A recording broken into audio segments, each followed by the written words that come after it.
Oh my God. Hey, everybody. Why do I start every episode like that?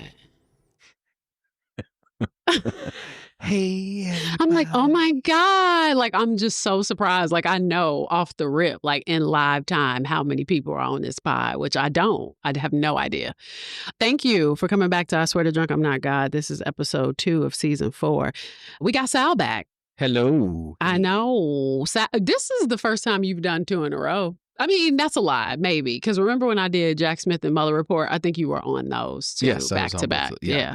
When I was going through my political moment. Wait, was that back? I know I did too. I didn't know it was back to back. You may be right. I think Maybe. you were supposed to do Battle of Los Angeles. Yeah. And then that would have maybe been Didn't back work to out. back. But, you know, I'm bad at like what number my episodes are. I never really know. It's fine because you got so many. I'm doing a solid 20 this season, and I already know my first 16 topics, so I'm very proud of myself. Oh, nice. Yeah. All I got to do is like finish one, which I'm almost done with episode 3. I'll be done with that this week. And then just boom, episode 4. Know what that is. Episode 5. It's better because then that way you're not like, well, what the fuck am I going to do next week? Good to know your subject matter Ooh. and just Keep it concentrate. pushing, ho. Keep it pushing now. So we went from haunted hotels to one of the most infamous cults in American history. Dude. Welcome to Heaven's Gate. I don't know if you're going That's to be. probably what he said. Can you imagine if that's what he said? That's probably, Welcome to that would probably be super lame. Could you, well, who knows? I mean, I did listen to a couple of videos. It's lame. Do you have any of the recordings? I sure do. Okay. And you're definitely going to see them because they're Alright. creepy as fuck. Mhm. So today we're going to talk about Heaven's Gate. We're going to dig into Marshall Applewhite, the belief in UFO salvation. Okay. The 1997 mass suicide and how a group of ordinary people got pulled into this fucked up, extraordinary tragedy. It's kind of like, was it faith? Was it manipulation? Or was it both? Yeah, it's a cult.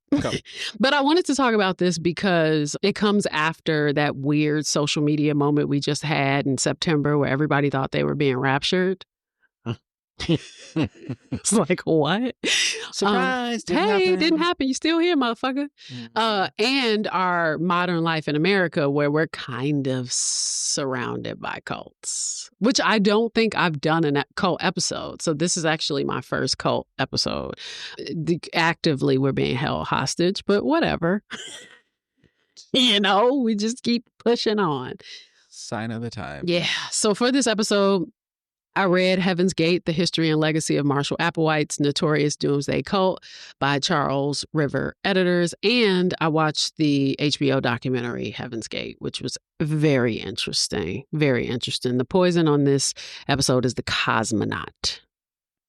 It's pomegranate liqueur, lemon juice, a little bit of, it's basically a lemon drop with bourbon, but instead of, you add pomegranate. That's basically it. But it sounds delicious. Sounds delicious. We are already kind of tipsy because we just left lunch.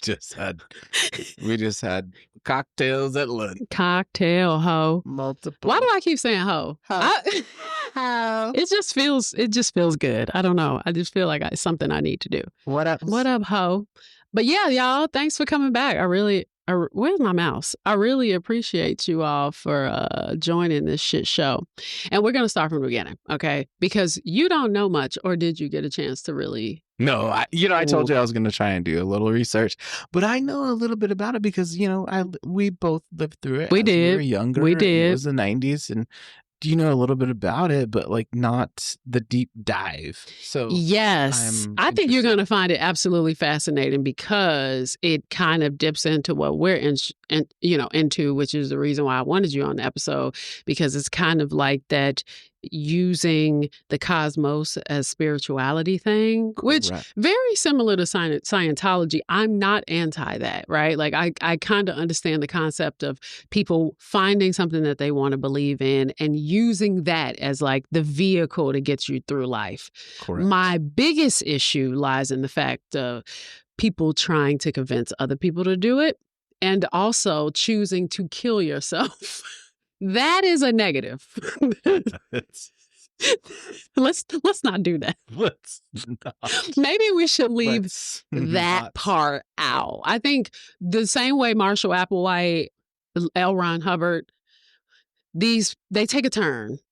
They always take a turn. They take a turn to a point of just like, you just want control, or you just want to validate what your belief is. And when you realize that your belief is completely off the path, you're like, well, we should just kill ourselves. It's like, no, motherfucker, what?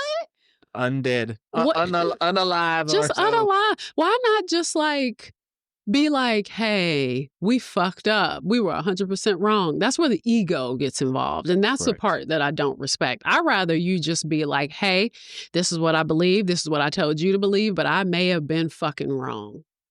I may have fucked up. Right. And then once you get to that point where you realize, no, I really fucked up, eat crow. Just don't be like, well, you know, that might be their option of eating crow is fucking just drinking the Kool-Aid. Just fucking die. You're like, you know, I'm done. I fucked up. We're done. I fucked up so royally. I should not belong here anymore. Yeah, that's wild. That's actually kind of wild. Yeah, and it's like, well, damn, why you got to bring... I got to take people with you. Come on, man. Come on, man. So we're going to start from the beginning, like we always do. Okay. Marshall Applewhite was his name. Wow. He's a Taurus, by the way. May 17th, 1931. He was born in Spur, Texas. Didn't know it was a thing, but it is. Never heard of Spur, but it does. You wear Spurs. You do. In Texas. So okay. He was born to Marshall Applewhite Sr. and Louise Winfield. He had 3 siblings, who was Louise, Jane, and John. 3 siblings. His father was a Presbyterian minister. Now, if you're asking yourself, well, what the fuck is Presbyterian? Basically, they believe that God is completely in control of everything, past, present, future. People are made right with God not by doing good things, but by trusting in Jesus Christ. God has chosen or elected for certain people to be saved, not based on anything they did, but solely by God's grace. So it's kind of like you can do whatever the fuck you want to do because this imaginary sky daddy is going to be okay with it. Either you're going to be saved or you're not. So right. Whatever. Do your thing. Do your thing. Now, this is a Calvinist belief, though not all Presbyterians interpret it the same way today. All believers can approach God directly through Jesus. No need for a human priest or a mediator. So you have your own personal connection with God. Okay. Now, he grew up very religious. So Marshall Applewhite's Jr., his life was unstable. So every 3 years they moved. So he never got the chance to truly establish strong childhood relationships. But alas, this didn't seem to bother him. He was very kind and helpful. He was very philanthropic, and he helped his community all the time. The Applewhite family had very, very good manners. Everybody said that they had very good manners. The brother, John, unfortunately was mentally disabled, so he was put into a hospital. But besides that, everybody was fine. Behind the scenes, it was believed that the father, Marshall Applewhite Sr., was a hard ass and, you know, not exactly how he seemed to be. He wasn't really the community role model that he pretended like he was. Now, he was hard on Junior, but Junior admired him and wanted to make him proud nonetheless. So that was important. Junior was ambitious. He was super competitive, and he had a very big personality. He was pretty popular, too. He attended Corpus Christi High School and later went to Austin College to study either philosophy or music or pre-theology. It's unclear. So overall, people had nothing but good things to say about him. He was liked by everyone. He was big in a lot of extracurricular activities for choir and religious groups, but he wasn't really that religious at that point. He kind of started to trail off a little bit. You know how it is. People start to discover themselves, and even if their parents are super religious, they're like, yeah, I don't know if I really rock with what you believe in. So I'm going to go my own separate way. I want to discover my own thing. Right. Live my own life. And going to philosophy class, he learned to question everything and do his own research before blindly believing in anything. I mean, which I took philosophy class. Which is what philosophy is about. That's what it is. Now, Junior was also gifted musically. He was good at most musical genres. He played in many plays as well and was known as a great orator. He got his bachelor's in 1953. 53. What the fuck? Am I Italian? Hello. You from Chicago? First of all, it's not 53, it's 52. But he got married to Ann Pierce, and they had 2 children. They then relocated to New York because he wanted to launch a career in Broadway. Oh, there's no see where business like show business. That broke him, though. He decided to enroll in the Union Presbyterian Seminary and study theology with the plans to become a minister. He dropped out and he moved to North Carolina, where he became a music director in the Presbyterian church. So he was still connected to the church, even though he wasn't fully invested in the church. I think it was just something that he grew comfortable with. He understood it. Yeah. He was like, this is the devil I know, no pun intended. Oh, shoot. Very true. He made a full circle and be like, you know what? I'm just going to go back to that. I'ma just dial it back. Now, he was very successful. He was very successful in almost everything he did. He was popular, and people thought with his piercing eyes that he was very attractive. And he was. I saw pictures. Of him when he was young? Yes. He was good looking as an older man, too. He really just looked nuts. He just looked crazy at some point, yeah. Now, Applewhite was a magnet. He was still social. He was a family man and a good dad. And then in 1954, he was drafted to the Army and served as an instructor of the Army Signal Corps, which, wow. Yeah. This guy did a lot. He did very early. Yeah. He was lucky, though, because the Korean War had ended before he was officially drafted, and he never went to combat. But he was awarded sergeant and was honorably discharged. So, wow. Successful military career. Wow, he did a lot of stuff. He did. That's nuts. I didn't. This is all. This is new. new. To me. This is all new to me. He would then go to teach at the University of Alabama. His students were never allowed to call him Mister. He wasn't into all of that. They were only allowed to call him Herf, his middle name. By this time, he's 28. He started to pen essays about the universe and aliens. So starting to get a little funky. Get a little funky. Getting a little cosmos. Now, he shared this with his students sometimes, but he never pushed his beliefs on anyone. But he just showed interest in the cosmos. Now, when he got back home, he moved back to Houston and he went back to music, and he served as the chair of the music department of the University of St. Thomas.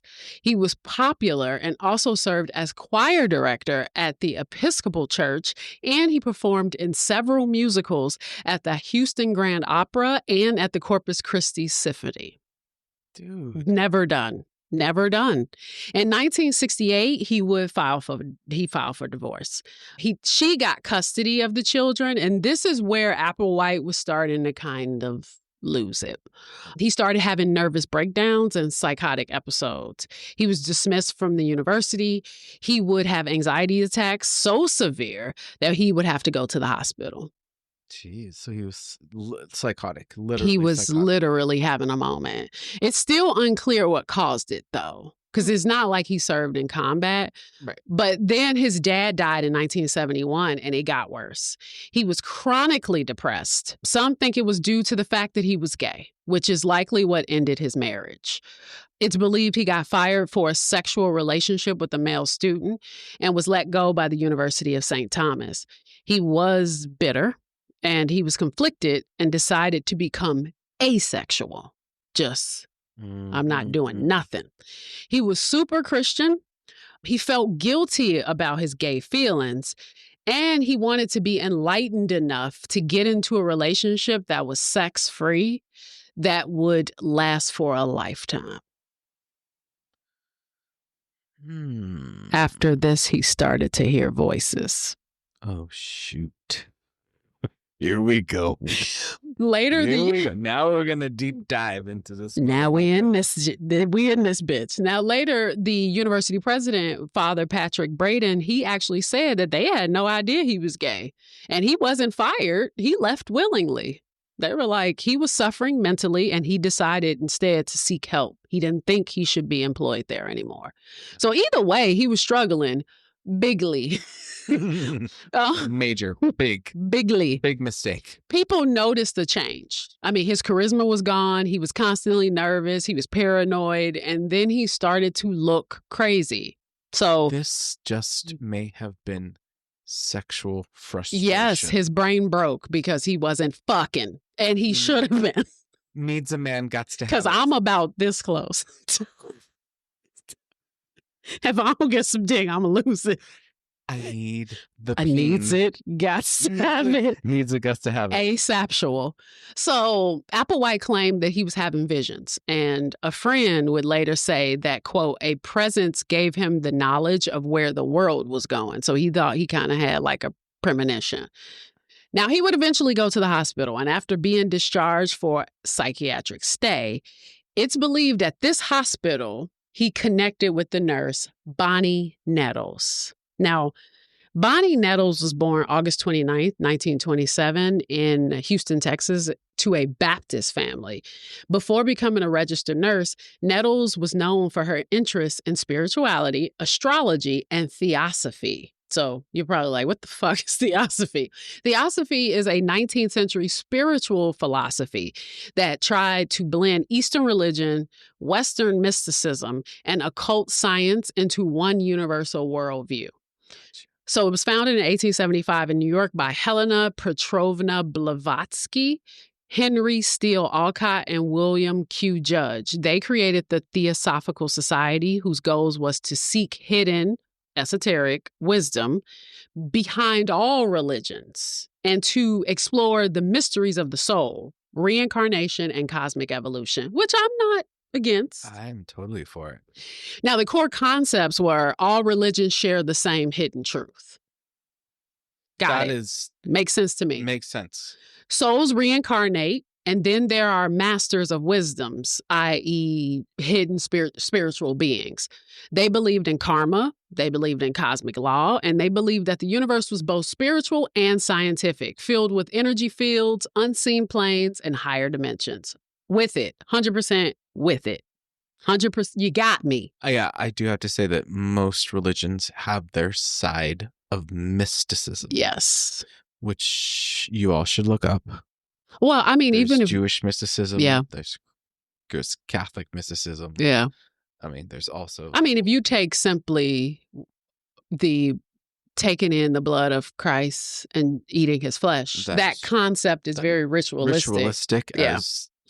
Yes, that is old Wiccan religion. That is the old religion. And if anything, Wiccan religion has kind of been tainted by modern theology. I will tell you it's been tainted by the white man. Yeah, I agree. So we don't need to get into that right now. We can, but yeah, we don't have to. We know what the fuck is going on. Yeah, we know. Now, Nettles was married to Joseph Nettles, and they actually had 4 children, and her relationship became strained by the 1970s when she would engage in unsolicited spiritual readings and seances. So she was kind of doing too much. Okay. She was doing a lot. Nettles was deeply involved in New Age spiritual circles, studying astrology and receiving messages from higher beings. That was her thing.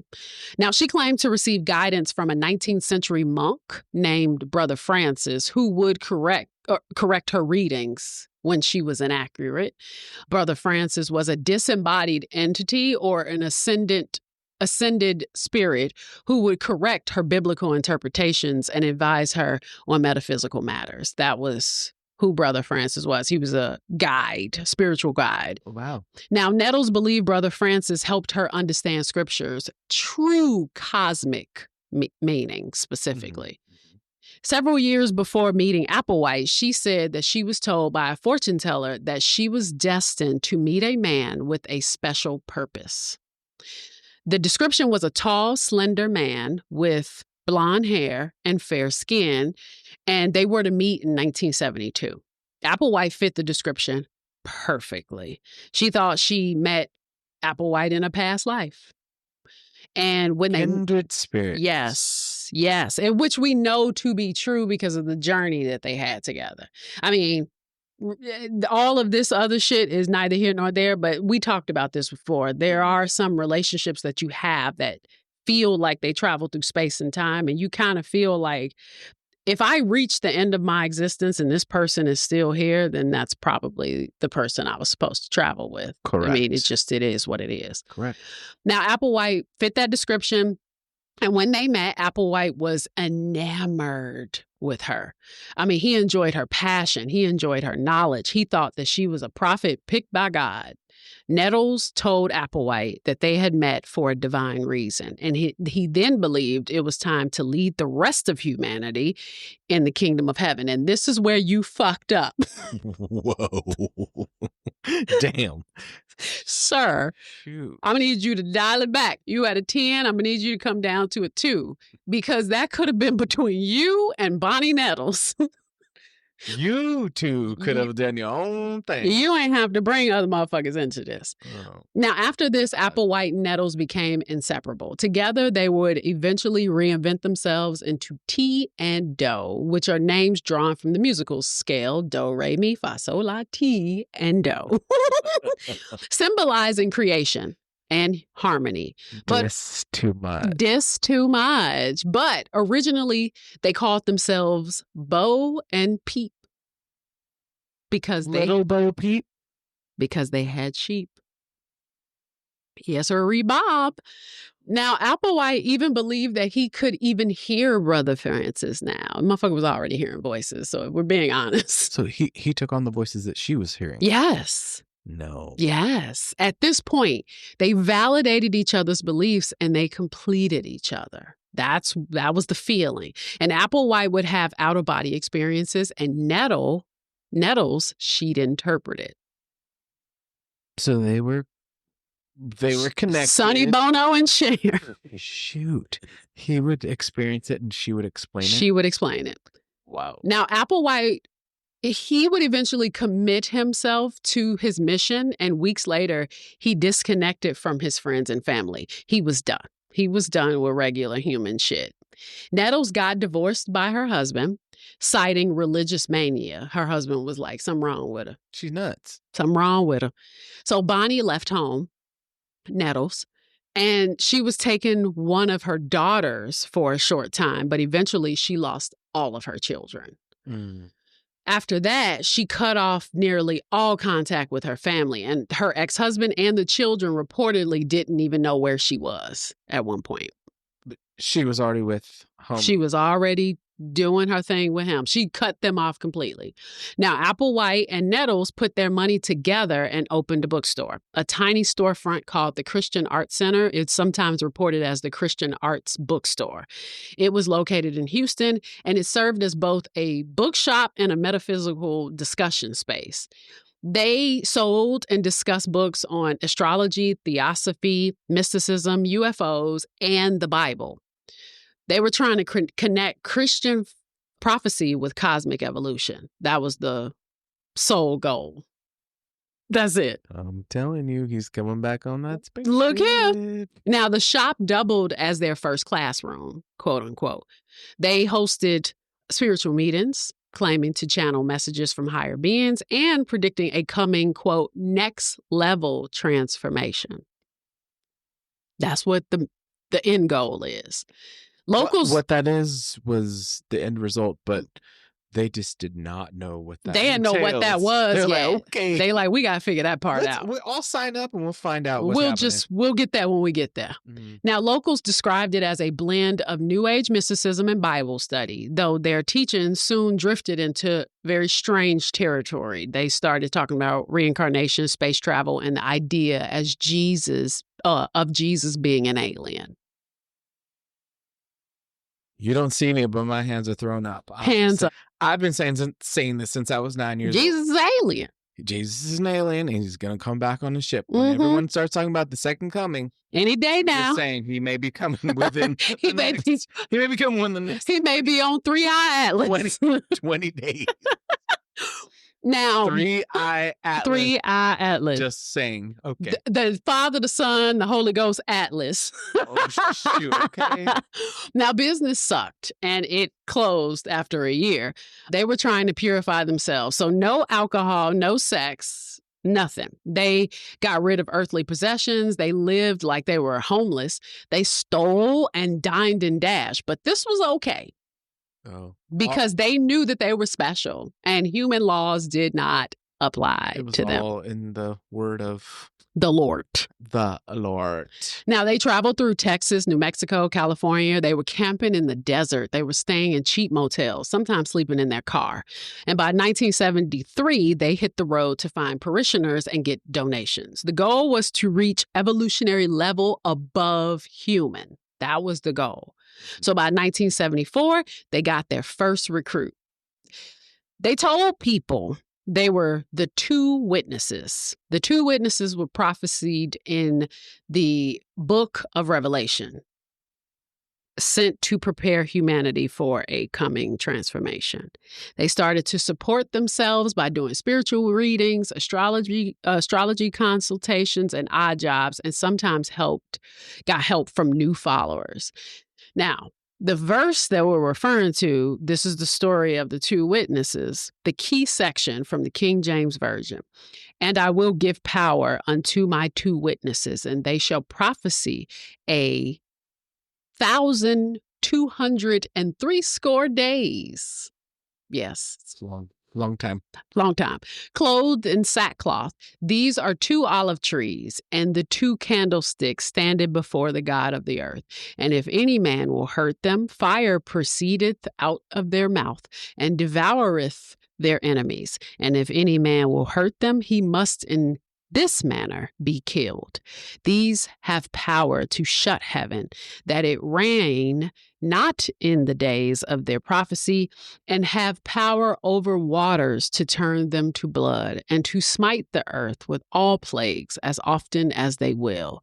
And when they shall have finished their testimony, the beast that ascendeth out of the bottomless pit shall make war against them, and shall overcome them and kill them. And their dead bodies shall lie in the street of the great city, which spiritually is called Sodom and Egypt, where also our Lord was crucified.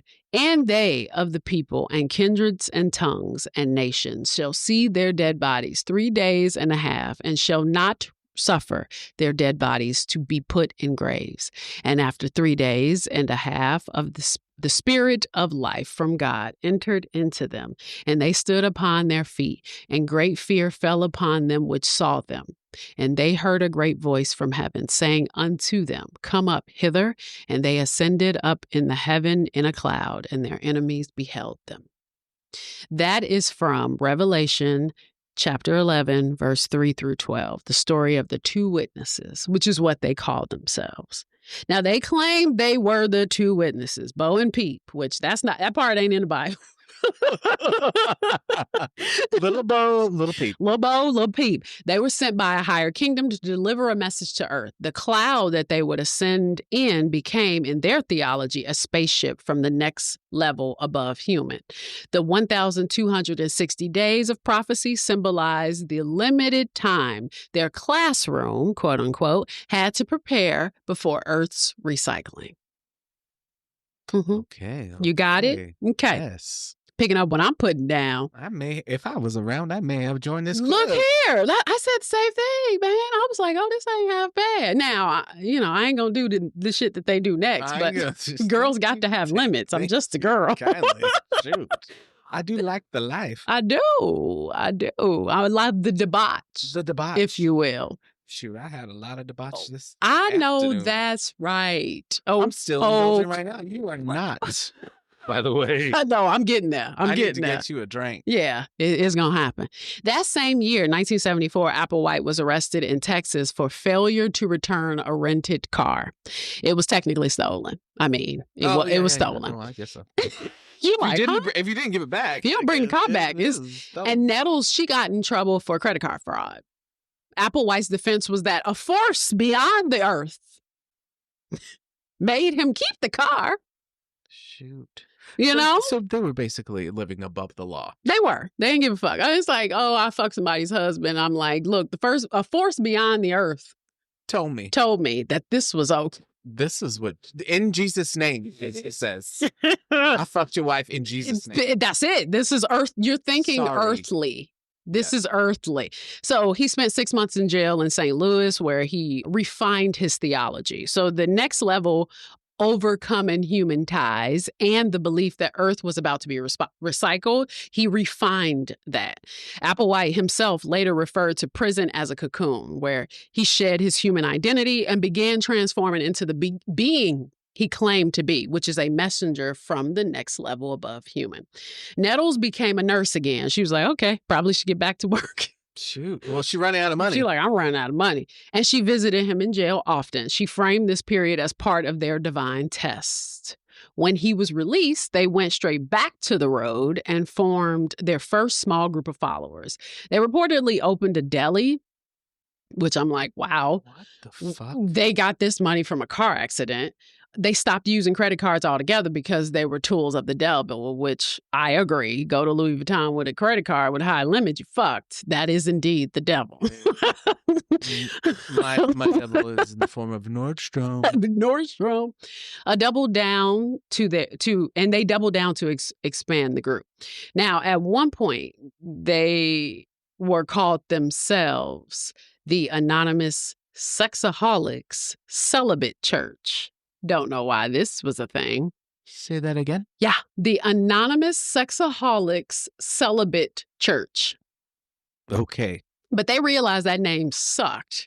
And so they changed it to the Human Individual Metamorphosis, and then they would later become Heaven's Gate. Now, attendance grew. People wanted to be in the presence of these powerful extraterrestrials because one happened to be Jesus. Okay. He is driving the ship, by the way. He is the number one pilot, guys. Now, they started calling themselves Guinea and Pig, which I'm like, would you just stop? What is going on with his stop? name? Just stop. Just call yourself Marshall and fucking Bonnie. Like, just. Okay, so wait a minute. First of all, it's little Bo Peep. It was Bo and Peep. I know, but I'm saying both of them are one word. No, guinea pig is one word. This is just a word. We're just going to chop it in half. And this quest was an experiment. That's because it was an experiment, a guinea pig, if you will. Oh, yeah. You see what I'm saying? There it is. And Applewhite was called the lab instructor. Like, everything was very clinical, like scientific. Yeah. Yes. Trying to be on the verge of the precipice of discovery. Yeah. Yes. Now, Nettles would make supplementary comments, but mostly they wouldn't talk to parishioners. That wasn't the thing. The allure was that they didn't really speak unless they felt like somebody deserved to be spoken to. So elitist. A little. He's Jesus. Yeah. So is now that what he would have done? I don't know. I don't know. Haven't met the guy yet. Nah, not yet. By 1975, the first member of Bo and Peep, the first member is Bo and Peep. No, I'm sorry. The first member and Bo and Peep, because there were only three people at this point, eventually moved to Ojai. And my ex-boyfriend used to live there. Oh, that's... I know. Hey, Steve, if you're listening. Where? I know, seriously. Where they handed out Applewhite's prison writings. Okay. He wrote of, quote, divine identity and the next level. He was the vehicle for a higher being. His physical body was chosen by God to deliver a message. Humans were just containers for souls, and believed his role was to help people shed their human form to evolve into an immortal next level body. He began using phrases like the two from the kingdom of heaven. He fixated on the idea that Earth was about to be recycled. He wiped clean, the Earth was about to be wiped clean so that only those who evolved spiritually would ascend. That was the thing. Basically the rapture. His writings urged rejection of human behaviors, family ties, sexualities, and possessions. So you couldn't have shit. You could just go to space. That was it. You can't fuck. Just the soul would go to space. Sure. You'd leave all. Well, at this time, it's not even the soul. At this time, your whole body was supposed to go. Your body, but your earthly possessions would stay. Yes, because you're not going to have them anyway. So Now he viewed human emotions and attachments as tools of the Luciferians. Now, this is a term that he used to call souls trapped on Earth. So But like we have both talked about, the Nephilim. It reminded me of the Nephilim when I was reading about it. We're living out our hell on Right, Earth exactly. currently. Now, he wrote about his own conflict with sexuality. He was calling it a weakness of the vehicle. Okay. Prison, ironically, became the place where he tried to eliminate sexual desire altogether, which later shaped Heaven's Gate's very strict celibacy rule. It's kind of hard to do that there. Yeah, prison be like, ass up, please. Drop that soap, motherfucker. Now, Applewhite... Put that Vaseline behind your ears. Later. I'm sorry. Is that too much? Is that too real? It is not. It's not at all. Now, Applewhite at this point would claim that he was being communicated with through the Star Trek TV series. Rolling my eyes. Yeah. Super hard. Yep. Nonetheless, they had about 100 parishioners now. They're doing pretty good. Oh, shoot. They're rolling. But in order to be in the cult, you had to answer some questions. 17 to be exact. So we'll see how you answer. Okay. Can you follow instructions without adding your own interpretation? No. Okay. Can you deliver instructions as you receive them, or do they change according to your computer? Your computer being your brain. I would always change. Yeah. So I'm not in this club at all. 1 and 2 failed. Do you participate in inconsiderate conversation, polluting the ears of others while you and your partner work things out? So do you gossip about you and your partner? Absolutely. I'm human. Yeah. Are you physically clumsy, breaking things because you handle them too harshly or carelessly? My name is not Lenny. Okay. No, I don't do that. All right. Do you halfway complete a task because of your poor standard of what is thorough? Say that again. Do you half-ass shit? If I'm lazy, yeah, okay. Fuck yeah, I do. Do you put tasks off? Procrastinate? Absolutely. Okay. Are your patterns of cleanliness, sensitivity, gentleness, etc. consistent, or are they good only when spotlighted? Yeah, I don't know. That's a mixed That's bag. a lot. So basically, like, are you good when nobody's watching? Yeah. Okay. Do you use more of something than is adequate? For example, excessively high cooking flame, more toothpaste than necessary. Are you excessive? Nothing that sees like excess. Well, in my mind, it's not excessive, so I guess it would be no. You're like, bitch, if I need this much motherfucking toothpaste, then so be it. If I want to turn the heat up or use as much water as I want, that's my prerogative. No, it's not excessive. You're not getting into Heaven's Gate. It is not excessive to You're me. not getting into Heaven's Gate. Do you go from one extreme to another, as from overeating to undereating? Yes. Dude. Are you sensitive when approaching another individual about something you want to discuss? Do you permit that individual the choice to continue what he is doing, or do you force him to drop it in order to give attention to you? Do you stop? This is all one question. Do you stop and check, or do you assume that what is in your mind is more important than what is in theirs? Know the difference, because this will matter with your relationship with the teacher and the fellow classmates. Can you repeat the question? That's a bunch of fucking I don't know shit. why number 10 is 4 questions. That's wild. That's when they try to fucking trick you. They do. Be like, you're not. They're like, you're a piece of shit. You don't belong in heaven. Okay, let's try the next one. Do you needlessly ask a question when the answer is obvious, or a moment of silent observation would quickly reveal the answer? I'm doing it now. Okay. I'm looking around. You're like, I got so many answers. I'm still stuck on the last one. I'm stuck on the last question. I was looking around my fucking apartment like, Are you pushy, aggressive, interfering, or demanding in any way? Only in sex. Okay. Valid. Has familiarity caused you to become so relaxed with your partners or others that your actions or words don't hold enough restraint? Yeah. All right.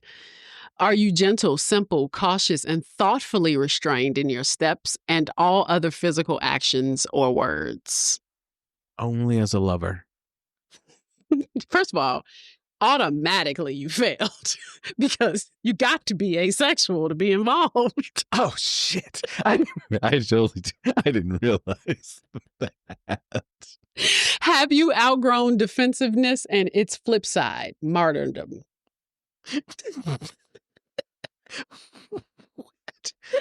When?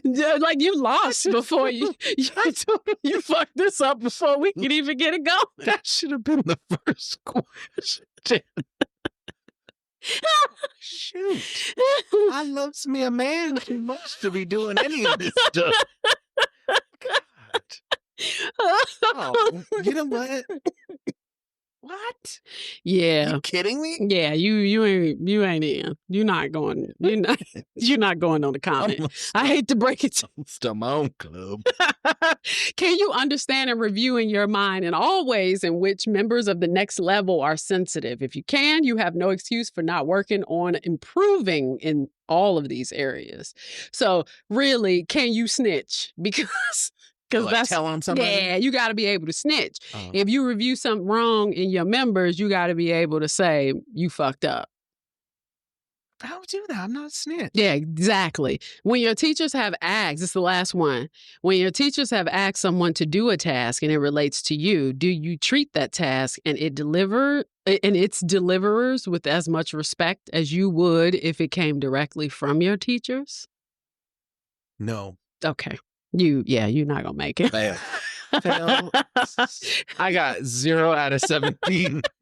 Now, the 17 steps set alongside their rule sheets. They had major offenses rule sheet. They had a lesser offenses rule sheet, which spelled out all the banned behavior. So deceit, any sensual arousal, using one's own mind, which is insane, criticizing others, and lingering negativity. So anything like that they were banned behaviors.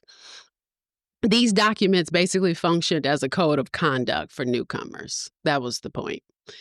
Now, Joan Culpepper would host a meeting at her house in Studio City, Los Angeles, for about 80 people, where Marshall Applewhite and Bonnie Nettles gave their spiritual pitch. And at that meeting, Applewhite Nettles told attendees that they must abandon possession, family ties, and earthly identity in order to follow them to a higher level. Culpepper later claimed that she felt conflicted. She had arranged the meeting and some of her friends went along, but she felt, quote, every nerve screaming, this is not right. That meeting at her home is often cited as a turning point. She was like, I fucked up. She said, every nerve in my body is screaming. Yeah. Right. But also she was just like, I may have made a huge mistake because this is one of the very first public recruitment sessions for Heaven's Gate.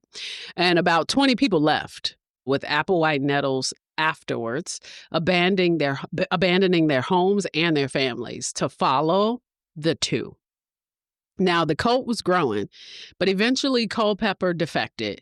She and a few others did not like the puritanical talk that Bo and Peep were spouting. She was like, this ain't what this is supposed to be. I think she thought it was supposed to be some hippie shit. Right. And then she realized, oh, this is some like Christian shit. Mm-hmm. It turned the what they were advertising was not what they were actually selling. It was bait and switch. Yeah, for sure. Now, she even created a deprogramming house for members that were leaving. So people that she brought in that she was like, negative, abort. Yeah. She later gave multiple interviews to LA Times, People Magazine, and various documentaries about that particular event, expressing regret and shock that her invitation directly helped launch the cult's earlier waves of members. So she felt bad. Now, gotcha. Yeah. So Applewhite, but I'm also kind of like, they grown though. Like, I may bring you to a group and I may be like, this is great, blah, blah, blah, but you still have to practice your own discernment. Like, nobody put a gun to your head. That also just shows the weak. Yeah. Or, if you don't stand for something, you'll fall for anything. Yep. So, I mean, they were already seekers. Mm-hmm. They could have went to another meeting and fucking fell for them. It's just like, oh, this one works. They probably had been to multiple meetings for different groups, because when people are looking for a sense of belonging, they typically go to places like churches. They try to find those groups. A group of people. Yes. The herd, the hive mentality. Hive, yes. Yeah. So Applewhite and Nettles moved on across the West Coast. I mean, members would pick up temp jobs to keep the cult funded. They would even panhandle. And one member even used his trust fund. Mm-hmm. Yes. And they landed in San Francisco and they plastered those posters all over the place. I mean, members plastered them on bulletin boards, at college campuses, libraries, metaphysical bookstores, and New Age centers. The poster basically said, UFOs. Damn, that's it. Why? Exclamation point. Why they are here. 2 individuals say they were sent from the next evolutionary level above human and are about to leave the human level and enter the next evolutionary level. This is a human offering to those who may be ready for the same transition. No membership, no fee. No membership fee, no organization, no obligation. If you have ever wanted to visit another world, now is the time. That would be a hard pass for me. What the fuck you mean? What? I need deets. Come and hear now. And when the crew from the level above human will return to pick up their followers. Who are they? They're the same 2 who were here 2,000 years ago as Jesus and his Father. Okay. Yep. The meeting would then have the location, which was typically handwritten because they use it as a template, date and time, and then no charge, no obligation. The 2 would only come to the first meeting, and then members representing the 2 would host and present at the other meetings. So it was huge on college campuses. Campuses, college students are always trying to find themselves. Most thought it was entertainment more than anything. When I was in high school, I was a communist. There you go. Mm-hmm. I joined. And then we had to go to, what do they used to call it? May Day March. It was a May Day March. And I was like, I had already read the Communist Manifesto. I understood certain concepts. I rocked with it. But then I was like, this may backfire later. I knew too much about McCarthyism. Yeah. Meanwhile, I'm saying it on a podcast. Like, I was a communist. But yeah, I was definitely on the list. I mean, I understand the concept. I mean, it's the same thing with gang culture. People naturally gravitate towards a group that shares their thinking. Like, I feel like these are my people. Well, communist comes from commune. Yep, 100%. Where it means community. Community.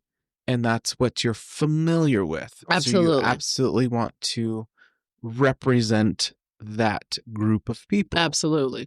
I mean, I now, because I'm obviously older, but since my early 30s, I've identified as a democratic socialist.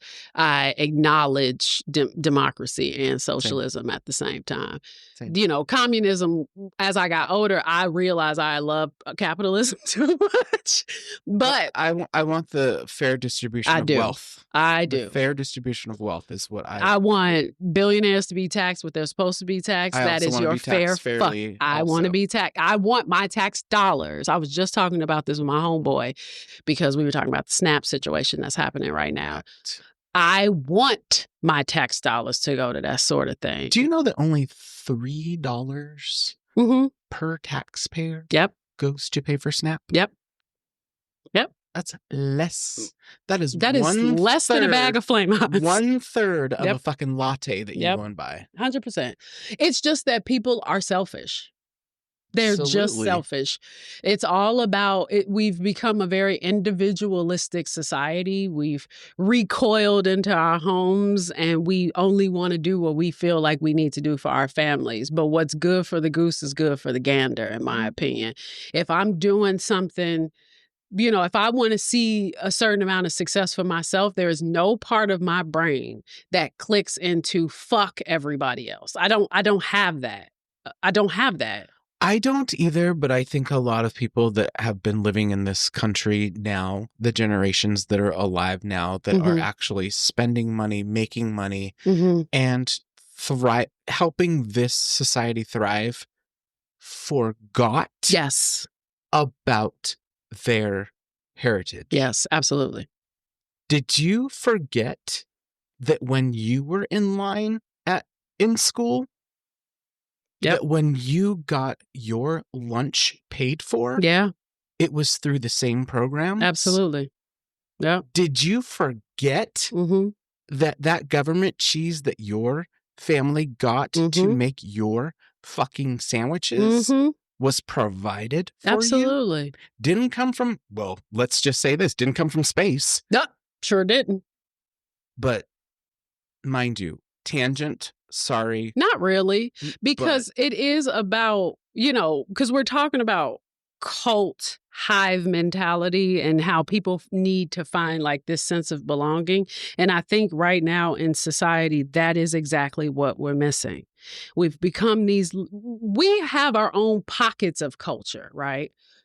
But we're all gears in a machine, right, that needs to run. So if one gear is rusty, can't turn anymore, we need to lubricate it. We got to give it the juice that it needs to do what it needs to do for the greater machine. Correct. When you got a group of people, whether they're, immigrants being unlawfully deported, or if you got people who need SNAP benefits, or you got women who need access to adequate health care for their single moms who need access for their children, or anything like that, you can't complain about violence at that point, to me. No. Because poverty breeds violence. So if I'm not doing my part to make sure that the public resources because not everybody, and I had this conversation with my mom, we live under this concept that everybody's going to have access to a private institution. And that's not true. Some people are wholesomely dealt the wrong hand. I don't know why. This isn't happening for me. I don't know. This whole idea of like, just pull yourself up by your bootstraps. Well, you got a bunch of poor white people right now who are feeling what it feels like to be 400 years head start and still be fucking poor. First of all, when you said you want to pull yourself up by the bootstraps, how about I have some boots first? You need boots. You need boots. I can't pull myself by my bootstraps if I'm barefoot. And what... especially as a person who went to public school, a person who I had to pay 10 cents because my mom made slightly over what the free lunch was. But I never at any point was like, well, why do I got to pay a dime? That type of selfishness and individualistic, behavior is taught because these concepts aren't hard. We have to feed into a system because not everybody is going to have the access that you have. And in a capitalist society, not everybody is going to be successful. You can't have Elon Musk, the trillionaire, without him exploiting people. You just can't. I also want to pay into it because if I fucking need it. That too. I don't know what the fuck's going to happen in my life. I mean, we are both very successful right now. And we both make decent livings. Yeah. We both take care of our families. We both have helped out. Absolutely. We both live lavish lives. We both have great things. I don't know what the fuck's going to happen in my industry. No. Any day. I could fucking be homeless. Yeah. I agree. I could need these benefits. And I think that's the part that you were getting at too, is people who are poor not remembering where they came from, that just as quickly as you got it or as slowly as you got it, it can be pulled away. You need to be humble. There are people out here who are fucking living under a bridge. We've gotten very acclimated to just driving past them in our luxury cars, right? Right. We've gotten very used to being like, oh, well, whatever. But if a person is mentally ill, a person is homeless, we don't understand it. We don't need to understand it. But if you have a problem with it, If a person is mentally ill or if a person is suffering from addiction and they no longer have the resources to support themselves and the system itself does not give them the resources to, because God forbid you go to fucking jail. Good luck trying to get a job after you get out of jail, at least a decent paying one, which means that, which is why the recidivism rate is what it is, because people reoffend and they end up back in jail because it's also because they offend against, because they don't want to be in society. They want to go back to what they want. That too. That too, because 3 hots in a cot. Fuck it. It's better to be in there. I know this. When they know that life. Institutionalized. Absolutely. Being in society. But that's what the government also feeds on too. This idea of institutionalized people who that's what they want. So we create a prison industrial complex where you get free labor out of them. Right? It's like, we don't have to pay these people. But when you have homelessness or disabled or, mentally disabled too, physically, mentally disabled, whatever, these people need to support it. What are we supposed to Kevorkian everybody who's not fucking doing well? Whoa.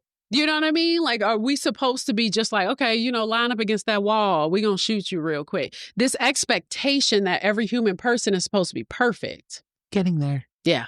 It's giving eugenicist vibes. Yeah.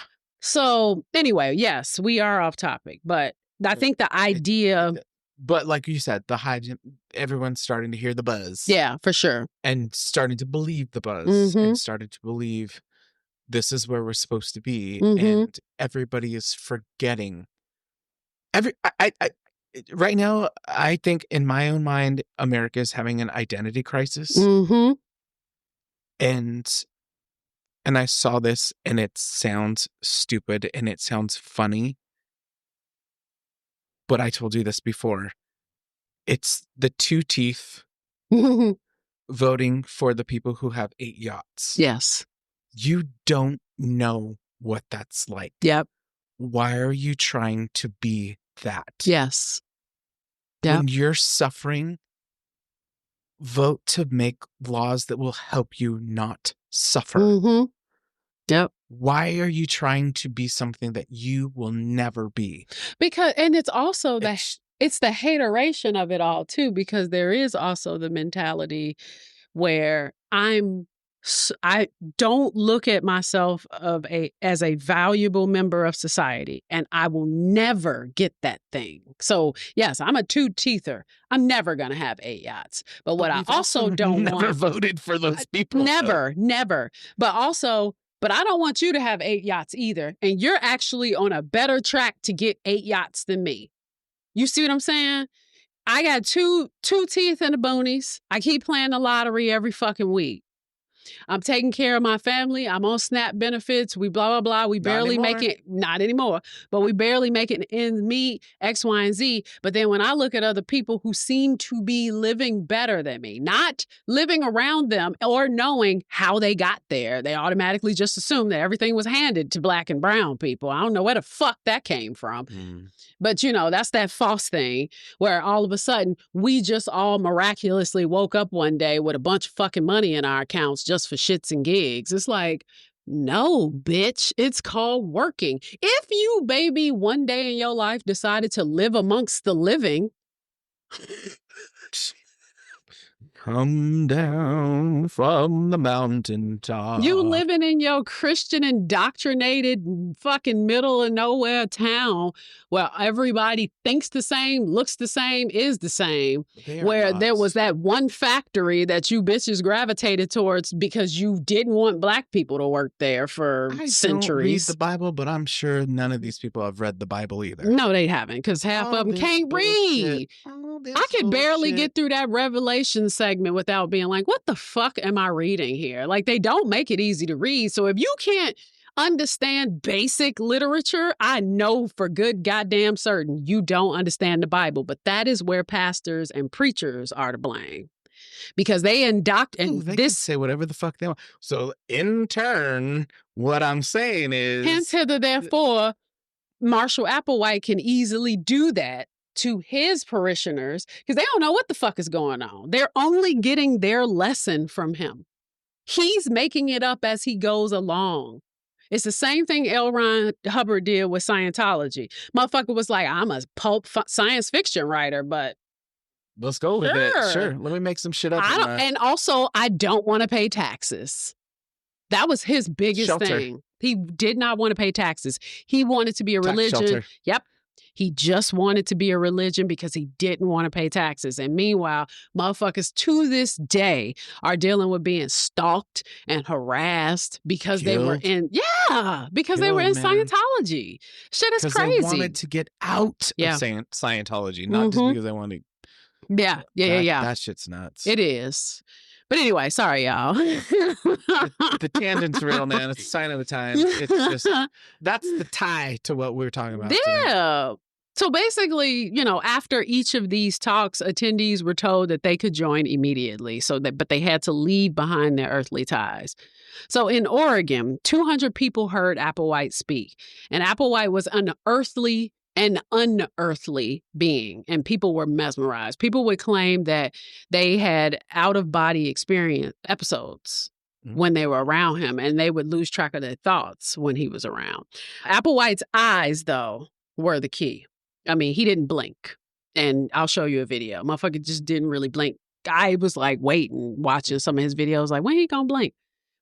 He doesn't blink a lot. And he also kind of talks through half-closed eyes when he's not completely bugged out. So it's hard to tell. Now, they compared him to a robot, and so his speech sometimes made him sound like a recording. Now, people would imagine a sparkling light around him, which to me, probably from LSD use. Oh, they were on drugs. Here's the thing. No sex, but drugs? Well, no, the people coming into the meetings who were new to the conversation, having this experience, which witnessing Applewhite speak. I'm like, one guy even said, I was a little high.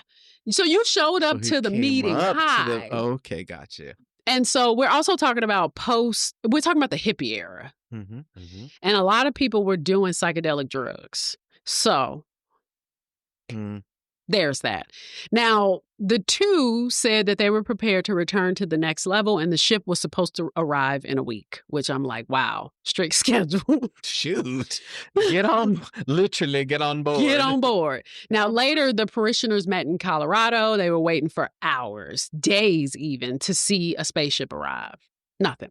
And Applewhite provided them instead with instructions on how to reprogram their vehicles. You know what? We need to reprogram the vehicles. And even though the vehicles, the body. Your body, yes. Now, even though the ships never arrived, the cult continued to grow, and Applewhite and Nettles always apologized for the misstep on the timing of the arrival. So they reassured the members, hey, play as fuck up. But you're free to leave, though. If you don't like that we keep adjusting the schedule of departure, you are free to leave. I respect that. That's the part I respect, that you are free to leave. In all of my research, I had never actually seen a moment where Applewhite said, you bitches, you got to stay. No. He was losing people all the time. People were leaving all the time. Even at the height of Heaven's Gate, once we get to the 90s, there were people who were like, you lost me. And they left. They believed in the religion still, but they were like, this is where I get off. Wow. Because you're doing too much. I believe it up to this point. Yeah. Yep. But you're going a little too far. You're losing me. Many of the members dropped their former lives for the cult. The cult itself didn't hit the news right away, but 20 plus people just leaving their lives behind was covered. Motherfuckers were like, my sister is just gone. She quit her job. She's not paying her mortgage. What the fuck is going on? Families literally started creating missing persons and missing persons groups. Yeah. Like counseling groups. Mass where they would be missing. Like, did your family just go missing? Did your sister people's husbands, wives, whatever? Because, couples don't always do the same thing. Motherfuckers are like, where did my brother go? Wow. And so people were just disappearing. And that's when the media started covering it. And they were super confused. I mean, one man signed away 4 houses, land, and a farmhouse to go to the cult. And, but of course, other publications were like challenging it because they thought they were overfluffing the news to sell papers. So the media would arrange a meeting with the cult in Berkeley, California. Fitting. Hippie time. Yep. They were greeted by Heaven's Gate rep saying that the two were not able to come because they were preparing to be assassinated over the next couple of weeks, which I'm just like, what the fuck are you talking about? What does that mean? How do you set yourself up to be assassinated? That's like getting a hit on yourself. I personally think that was something that they told. Like, you want to kill him? You want to kill him on Tuesday for $10,000? You could kill me tomorrow if this don't go the way we need it to. Now, I think what it was T and Doe. Stop with this. Bo and Peep. Guinea and Pig. Wiggly and Wiggly. What the fuck was it? Oh, Guinea and Pig. Ho and Miss Daisy. Shoot. They were Ho and Pimp. I think that they told the parishioner whatever so they could tell the media that that's what was about to happen. Motherfuckers weren't about to get no motherfucking assassinated. They just knew that person was going to tell the media what they said. Now, about 1976, people were more and more interested in New Age spirituality, but membership started to drop. Doe and T now were under the impression that God was pushing out the weak. They're like, all right, you gotta go, ho. You ain't with it. You ain't with the shit. You ain't with it. You ain't with it. They move onward. Now, a lot of the members were normal people and they experienced something traumatic before finding the cult, which is kind of how it works. The members of the family of the members were confused by all of this because these people were supposed to be smart. They were like, my brother's smart. My wife's smart. These people are smart. How the fuck are they falling for this shit? That's what everybody was confused by because they were like, he's supposed to be smart.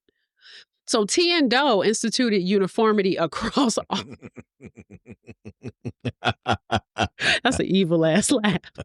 Because that's just what we live in. Yeah, it is. I thought you were smart enough not to vote for him. Well, he sounds like he's an idiot.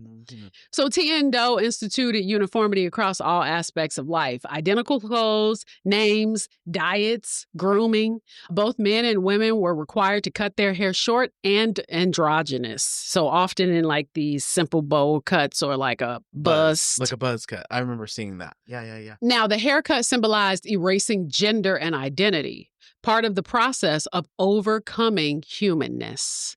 So the members would be partnered with whomever that member would find the least attractive. So that's fucked up because Wait a minute. What? You were partnered with somebody you thought was not attractive? It's called a check partner. This was usually someone of the same sex to prevent any emotional or sexual attraction and to help the other overcome human behavior and monitor for any human tendencies like vanity, laziness, or attachment, aka snitching. You had a snitch bitch right at your side.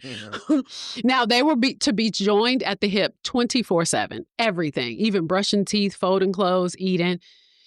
That became a shared exercise in discipline. That's the goal. And they would have to rotate partners, sometimes weekly, sometimes monthly too, to keep from developing feelings. I was going to say, that's how you fall in love. You look here. Now, they use partners to report, correct, and reflect on each other's daily conduct. And then in June 1985, T died of cancer. Dun, dun, dun. Sorry, Doe. This caused Doe to fucking lose it. He was devastated. And after several months, eventually he contacted T's daughter, Terry. Now, Doe started to escalate. He had to pivot because why did T die? She's supposed to be a holy vessel. He told the group that T hadn't died, that she had returned to the next level ahead of us to prepare for their arrival. That's a good pivot. Yeah. He reframed it as graduation, not death. She just shed her earthly vessel. He told the group that T was his heavenly father, the same older member who had sent him. So now he's elevated her to Supreme because she's dead now. So now here's the thing. T's death broke the sense of safety for the group. So motherfuckers in the group are like, nigga, no. Wait a minute now. Why she dead? She's gone. She's not supposed to die. She's no longer. And they were like, some members were like, I'm out. They were unable to reconcile her death. They were not trying to hear no promise of physical ascension. They were like, no, motherfucker. You said that we were waiting for the ship. Together. Physically, we are all supposed to be teleported on this ship, and this woman just died. If she is the savior, why is she dead? Some people weren't falling for that shit. So those who stayed became more dependent on Doe than ever. Doe had to change some things and make them even more obedient. Now, every member in Heaven's Gate took a new name with 6 letters that ended in Odie. O-D-I? O-D-Y. O-D-Y. Now, the Odie... Cody. Shody. It was dumber than that. But the Odie at the end of the names means, and this is what the internet kind of thinks it means, offspring of Doe. The first part of the name before Odie was used to like as a random set of letters assigned by Doe. But sometimes they would have like a small personal connection to the person's real name or phonetic connection. So here's an example. A woman named June might be named Janoti. A man named Rick might be named Riccoti. So if your name was Riccoti, it literally meant, but it was like, it wasn't Rick. It was Rkkoddy. So the spelling was even, it was like they didn't like vowels. No vowels. Other than Odie. Okay. Yeah. So the diet was super fucking sonic crazy, okay? Strict, meticulously scheduled. Everything had to be measured, portioned, and cooked exactly the same way across the group. I would die, okay? I would die. I can't have Chipotle twice in a week without feeling like I need to spice it the fuck up. Seriously. Now, they avoided seasonings, sauces, caffeine, sugar, alcohol, and any kind of stimulant. Meals were bland, repetitive, and practical. Things like plain vegetables, tofu, grains, pastas, eggs, and simple proteins. That was it. And they fasted often. The goal was to reset the vehicle and prove that you can control your human cravings. Damn. No ice cream. Go to hell. Were they like super thin and fit? They were emaciated. They weren't skinny, but they were thin. They were thin. Some of them were really thin. Yeah. You could tell, like, some of the motherfuckers they look like somebody who's been on Ozempic for too long. That's what they look like. Dude. Members weren't supposed to appear male or female. They were to become genderless, obedient, asexual, next level beings. They wore the same clothing. In the early days, that was black clothes. And then later they went to blue shirts with black slacks. To minimize individuality and sexual attraction, this is what they did. It's like, we all look alike. None of us going to be attracted to each other. Now, their clothes were supposed to emulate the Greys, which, if you don't know, they're small, hairless beings with gray skin, big black almond-shaped eyes, no ears, no nose, no limbs. Didn't they also wear glasses? Some of them just had glasses. If they had glasses, but they were always fucking Dahmer glasses. That's what I mean. Like it almost like it was military style, to where like you all wore the same. They all seemed to have the same glasses. Yeah.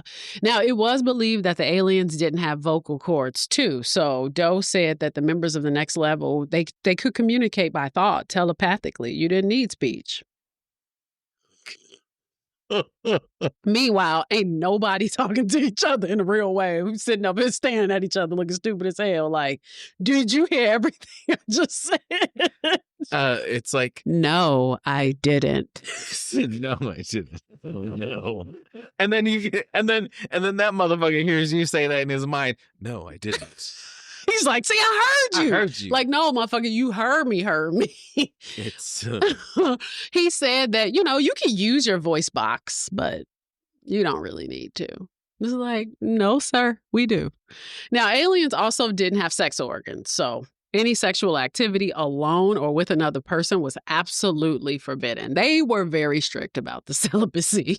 Celibacy was incredible. This included masturbation, romantic relationships, kissing, and even flirtation. Personally, probably would have killed myself too. I would have killed everybody first. Because homie would have been in the corner. Feverishly masturbating. Behind the barn. I would have been behind the refrigerator, feverishly masturbating. Would have been kicked out, killed, I would have been told on several times. That motherfucking snitch would have snitched your check partner on me. Mm-hmm. So I would have seduced that motherfucker first. Wait a before minute. he even snitched on me. He would have been like, we would have been doing things. Sir, he's not taking it. Salodi is not taking Salodi. Salodi is not taking it seriously. From the verb salacious. That's where that comes from. Not Salvador. From the word salivate. Salivate. Salacious. Oh Salamander my God. means slippery.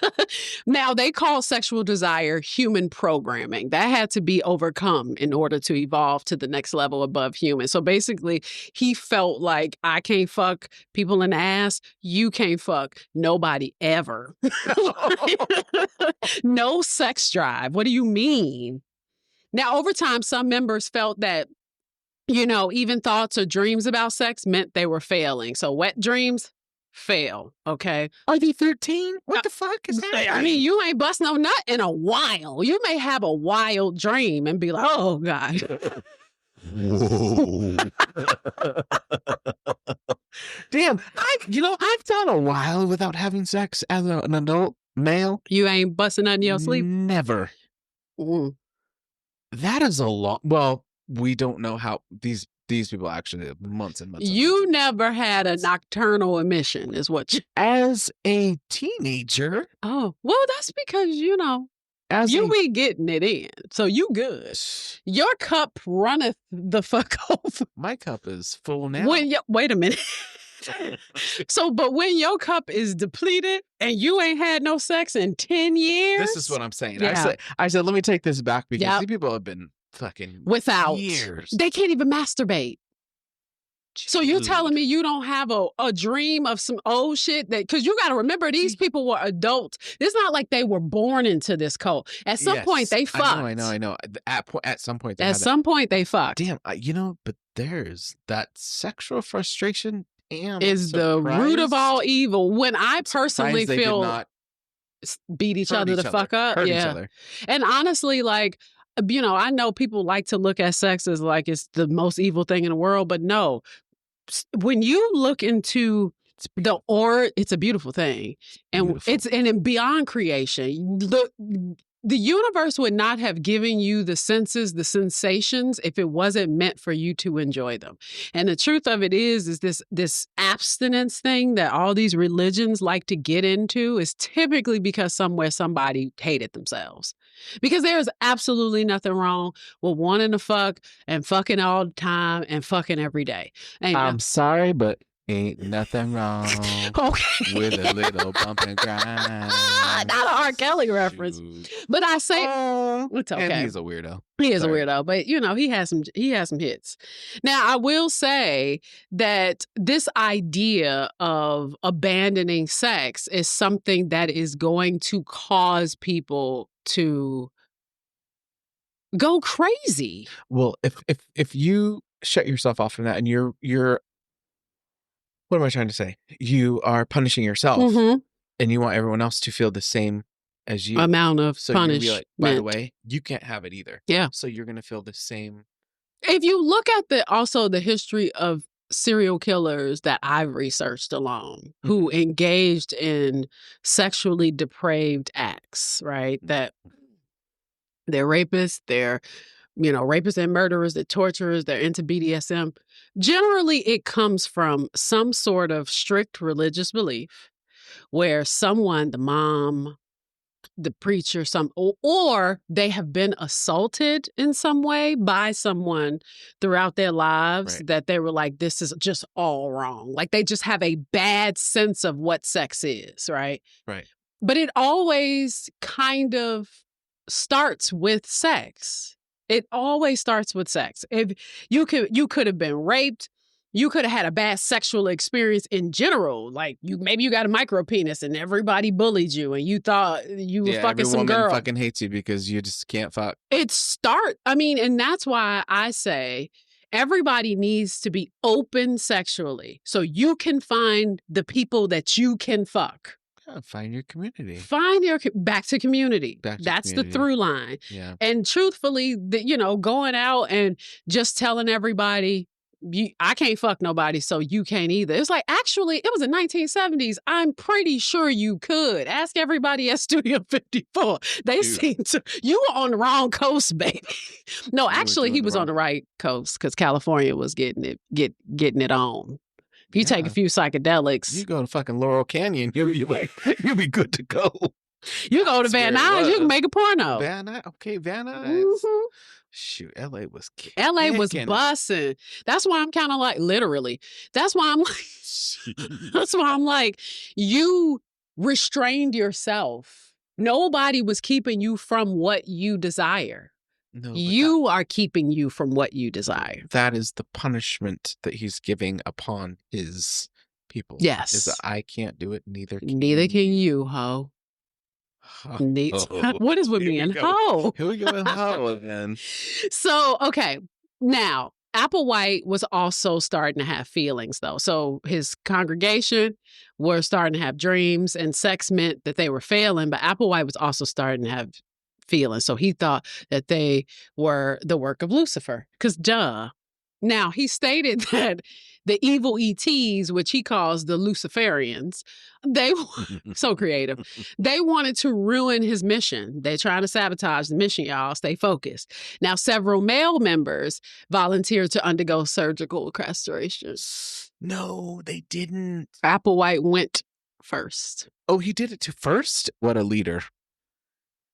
Wow. I mean, I give it to him though, to be like, you know what, guys? Snip it, bitch. I'm gonna do it first. Just to. In Applewhite's view, sexuality was one of the most powerful forces that bound humans to their bodies and thus hindered their efforts to evolve to the next level. At first, they tried to find a surgeon in the U.S., but no licensed doctor would perform the operation on a healthy man. They eventually traveled to Mexico, where a physician agreed to perform it, which, according to the documentary that I watched, it wasn't really Mexico, apparently. But Applewhite put up a sign in the area that said Mexico so that if they were asked, they could be telling the truth. Yep. So he falsely. Yes. So if you were to, could have been here in Chicago, and we were like, by the way, the sign just says Mexico. So it happened in Mexico. Yeah. So yeah, that's wild. After that, the group performed at least one castration themselves on a volunteer member using medical manuals, sterile instruments, and instruction from the doctor. A quack, apparently. They did it quietly. Wait a minute. They did it quietly in a controlled ritual-like setting. I think it really happened quietly, but okay. Look here. And a member instructed to toss the member's testicles off of a pier to conceal the evidence. Wow. 7 to 9 men in the group out of 39 total at the end. I will tell you, that was not quiet. Yeah. Were surgically castrated using foreign techniques with questionable doctors. 7 to 9 men in the group. The group carried on, though, and they continued their mission to get the members. We're still in the 70s? Yeah. Damn. 80s, roughly. 80s. Now, the group stopped recruiting because they were trying to build up the numbers. The numbers were dwindling. They stopped recruiting and they went underground because I think he was starting to think that the block was hot. Doe was becoming increasingly more paranoid and feared the government. He was like, we're going to get in trouble eventually. Mm-hmm.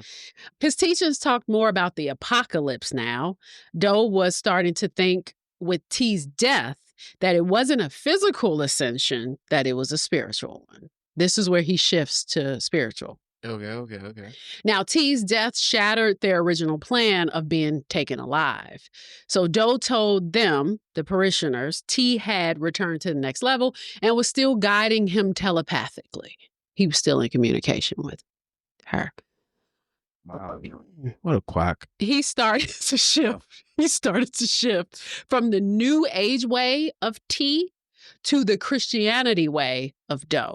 Now, this is where he's just like, all right, fuck all that New Age shit. They moved through remote houses and camps across the U.S. They went from Santa Fe, New Mexico, to Denver, to Phoenix, to Dallas, to Sedona, Arizona, where they produced tapes on, quote, overcoming human behavior. Do recorded dozens of internal videos, and I definitely watched a few, and they are fucking weird. But by the 1990s, because they were dormant for a little bit, they rebranded publicly as the Total Overcomers Anonymous. They were members now. Their members now lived in like these small rented homes that they called crafts, as if they were spacecrafts. Oh, wow. Each craft had detailed manuals for sleeping, cleaning, eating, and speaking. They earned money doing odd jobs, mostly computer repair, because a lot of people were smart. There was some light carpentry, some data entry. What's crazy about these crafts, too, is that they would leave in shifts. So, like, they would have two main people that were assigned to leave, and the rest of the people couldn't leave because they didn't want to alarm the neighbors. So, you know, if the neighbors saw, like, all these people living in one house, they would have two that looked like they were the only people that lived in the house. Those were the ones that were allowed to leave. So to keep up like an appearance, because he was paranoid as shit. Regular life, and maybe this couple is just fucking slaves in the house. Yeah, typing away on their data entry. Tip tap. Mm-hmm. And so Scientology. It's a lot. They eventually made enough income to live comfortably because they were doing a lot of computer shit in a time where computer shit was getting big. And so they lived in a gated mansion in Rancho Santa Fe, California. 9,200 square foot mansion that was $7,000 a month. What the fuck is Rancho Santa Fe? I have no idea. I'm looking it up right now. Sorry. I'm from California. Do it. Look it up. This becomes their final craft. The group resurfaced publicly after nearly a decade of silence around 1993. Do placed a full-page ad in USA Today in 1993 titled UFOs, Why They Are Here. Because so many of the members were tech savvy, they created the heavensgate.com website, which still is operable. Like, I was on it. You told me that you went back on that. And it looks like some shit from 1997. Oh, that's awesome. That's cool. It's kind of awesome and kind of crazy because it's almost like a Wayback Machine. It's like, oh shit, it does not look like a new website at all. It looks like the 1997. Old website. Still available. Mm-hmm, I'll go to it so you can see it. Updated. Not at all. Basically. I mean, it is updated because they have, and we'll talk about this too, they have a living person that updates it. Did you find Rancho? Yeah. AKA, just to let you know, Rancho Santa Fe is San Diego, basically. Oh, okay. So just below. See, look, Escondido. I can't turn my computer. But where is it? It's just below Escondido. It's kind of inwards from like Encinitas and like Del Mar. I don't know if you know where. Oh yeah, I know Del Mar. Is where horse races. Yeah. So it's inland from that. So it's just before you get to San Diego. Oh, got you. Okay. You see this? Looks like 1997. I can't. It looks like a video game. It does. It looks like an old Space Invaders. That's hilarious. Yep. This is the top. Look at the top. It's like whoop, red alert, whoop. Yep. Hale Bopp brings closure to Heaven's Gate. As was promised, the keys to Heaven's Gate are here again. T and Do, the UFO 2, as they were in Jesus and his Father 2,000 years ago. Still operable. So They made this website and a business called Higher Source, which was designing web pages for small clients. So a lot of people was making money. They even made the website for the San Diego Chamber of Commerce. There you go, San Diego. So yeah, so they were making money. They gave a few meetings under aliases, claiming that they'll soon leave Earth. The media briefly called them a UFO cult. They were like, okay, this is a UFO cult. Now, by this time, only 38 followers plus Doe were left. So there are only 39 followers left. Earth was about to be recycled, and the only way out was to voluntarily leave the vehicle. So Doe had all the power now. He became the sole voice of the next level on Earth, and Doe wanted a physical sign of their final commitment, like a spiritual contract. So they wore gold bands because we're married to the next level. Not to each other, though. They had a ceremony where they all married Doe. Dude, no way. Mass ceremony to where like all these people were like it's like the priests and the nuns. Yeah. And when you look at the videos, they all have on. Yep. And when you look at the videos, they all have bands. Wow. And so by 1996-97, Doe's health was failing. He hinted that T was calling the class home. And then astronomers announced that Hale Bopp comet was coming. And that got weird. There was actually an amateur radio host that falsely claimed that a UFO was trailing it, which is how they got hip to it. He was a guest on the Art Bell Coast to Coast AM show, which was he was an amateur astronomer who ran the show. His name was Chuck Schramek. He reported that he had taken a telescope photo of Hale Bopp and saw a Saturn-shaped object trailing it. And so NASA and professional astronomers were like, nah, that's not true. That's not true. Not true at all. The object was just a background star. It was not a spacecraft. But the rumor spread fast in UFO circles. Now, the Hale Bopp comet was one of the brightest and most widely visible comets of the 20th century, easily seen with the naked eye for 18 months. And that's unusually a long time. The closest approach to Earth was March and April 1997. So Doe looked at this as a sign. He told his students the craft carried T and the next level crew. They recorded exit statements, videos in March 1997, each member calmly explaining that they were ready to graduate. Okay, we're going to begin our interviews today with Sorority. How long have you been in this classroom circumstance? I've been in here since Valentine's Day 21 years ago. Okay, and is there anything in particular you would like to say? What would I like to say? Oh, goodness. There's so much I want to say to you. Just about anything that would be of any significance to you is already on Heaven's Gate. I mean, this is kind of, in one sense, kind of silly. I would really strongly recommend, if you can find Heaven's Gate, the book or the website, go there, study it, read it. It would do you a lot of good. But maybe on a more personal note, there's a number of you out there that have probably been in contact with me personally, a number of the classmates that you'll be seeing on this table. And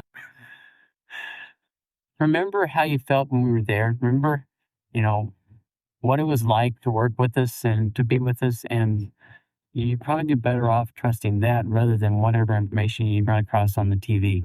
I'm sure there's going to be some stuff come out about this that can't give the perspective that you would have. So trust your own feeling rather than what you hear from someone else. I mean, that'd be my primary advice to give.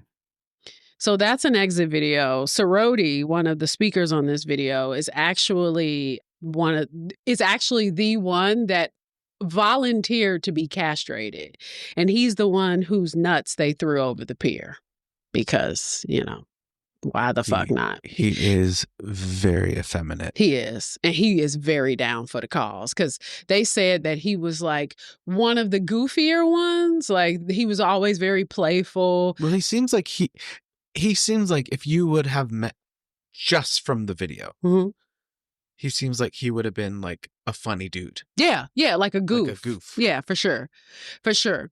Now, at the end, their final ritual meal was at Marie Callender's. No, they didn't. They had a little apple pie. They sure did. Well, they had cheesecake with blueberries.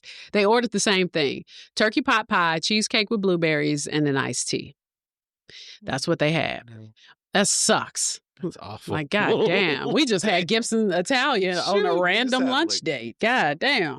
Now, over 3 days, March 22nd through the 26th, they ingested phenobarbital mixed with applesauce and vodka. And then they placed bags over their heads to induce asphyxiation once unconscious. 39 bodies were found on March 26th, 12 hours apart. Now, later groups covered the previous group's bodies with purple shrouds before ingesting their own doses. So they did it in waves. It's like a shift. Yeah. They all dressed identically in black outfits with triangle Heaven's Gate patches and Nike Decades with purple shrouds. Each had $5.75 in their pockets. Don't know what that was about. There was never an explanation why they had that money.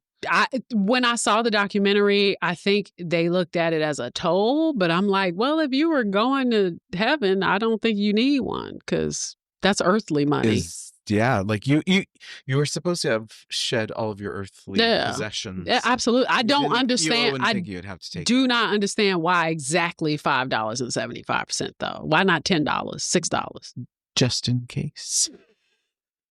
Now, there might be a subway. I'm not sure. Maybe we can get a foot long along the way. Oh. Now, Applewhite's body was found in the master bedroom. He was alone. The drug levels and the lack of trauma confirmed that the death occurred quietly and nearly simultaneously in 3 shifts, 3 batches.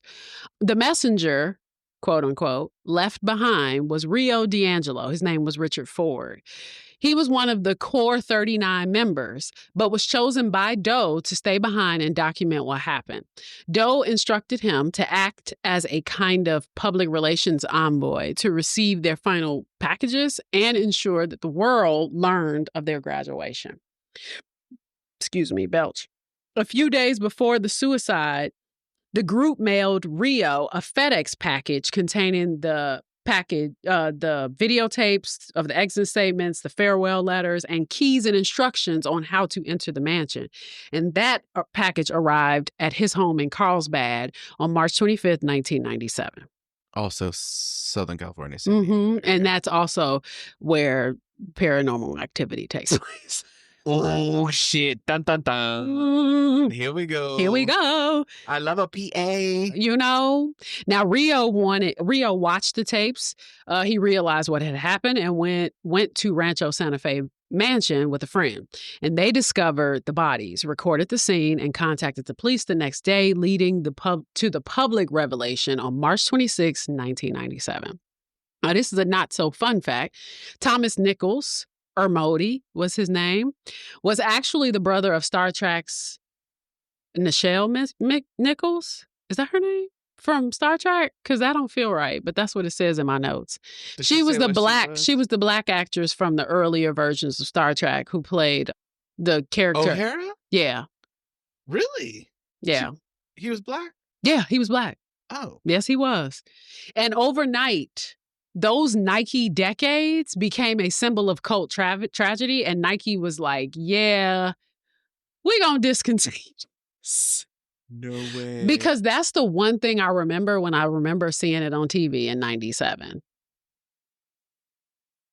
All I remember from back in the day was the shoes. Mm-hmm. And then the shroud. The shroud. Was it purple? It was purple. Mm-hmm. Purple covering over the faces. Yep.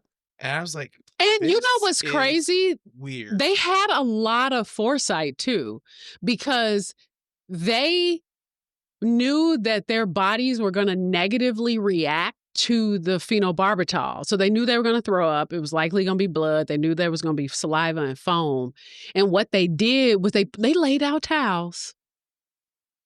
Nichelle Nichols. Yep. I was right. I loved her. Yeah, that's her brother was in the cult. And when you watch interviews with her, she is stunning. When you watch, yeah, absolutely stunning. When you watch videos of her talking about it, she was very comfortable with this. She was like, if that's what he wanted, none of these people, and this is where I came at a like funky point, none of these people were forced to be here. That's the thing. It was your choice. They, don't get me wrong, they were manipulated in a very serious way, and I definitely disagree with that. But ultimately, they lacked the discernment to make their own choices. You could have left. Applewhite never violently was like, motherfucker. If anything, what he did, hostage, held hostage. You weren't fucking handcuffed. It wasn't like he had, it wasn't like some Waco shit where it's like, we got a bunch of armed motherfuckers outside. You can't leave. This was like, no, you can leave whenever you want to. If you don't, but if you miss the ship, you will be here for the recycling. What he did was he stoked the fear. But he also really, really believed it. Yeah. That's the thing. He really, really believed it. It's not like it's one of those things where he was like, oh, everybody else dead. I'm still here, motherfucker. I just want to like get these people to fucking get the fuck out of the way. Yeah, he believed it. Now, just to add to the Nike thing real quick, they discontinued those shoes, but pairs of them are in museums. And they discontinued them because of Heaven's Gate. Because of this. Mm-hmm. Damn. So if you find those on eBay, boom, they may have been on a dead body. They may have been now in space. Not really surprising, but some of the members had what I like to call UFOMO. Wait a minute. That's UFO FOMO. Several surviving members who had either left voluntarily earlier on or had been designated to remain behind felt lost and abandoned. And some decided to join the class by taking their own lives in the following months and even years.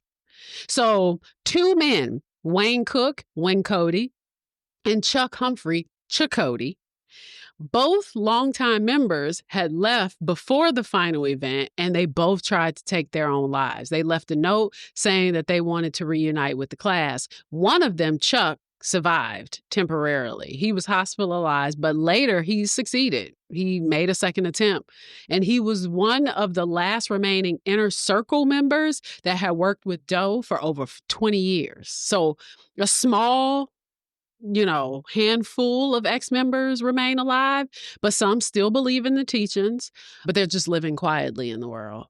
Rough estimate, there's probably 5 to 10 individual, identifiable survivors. At least. So that were a part of the original 39? Yeah. Well, that were alive? That were a part earlier.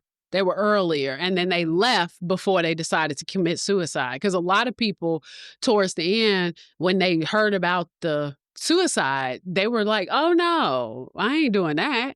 What you mean? Yeah, this is where I... if it was organic, motherfucker, we gonna be raptured, then we gonna be raptured. I wasn't planning on doing that myself. To myself. So when they saw them do it, they were like, oh, fuck, they're gone. They're on the comet. They're on the ship that's behind the comet. They left me behind. They left me. UFOMO, if you will. Now, at least 3 publicly known living ex-members remain, and they have a connection to the belief, still believe in the belief. The people who are actually running the Heaven's Gate site, they are believers. They just feel like they're earthly bound to continue the messaging.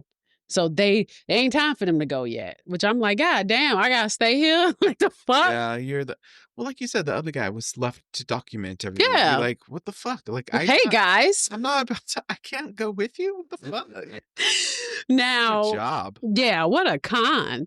Now, every detail was planned, every movement was rehearsed, and to them, this wasn't death. It was just departure.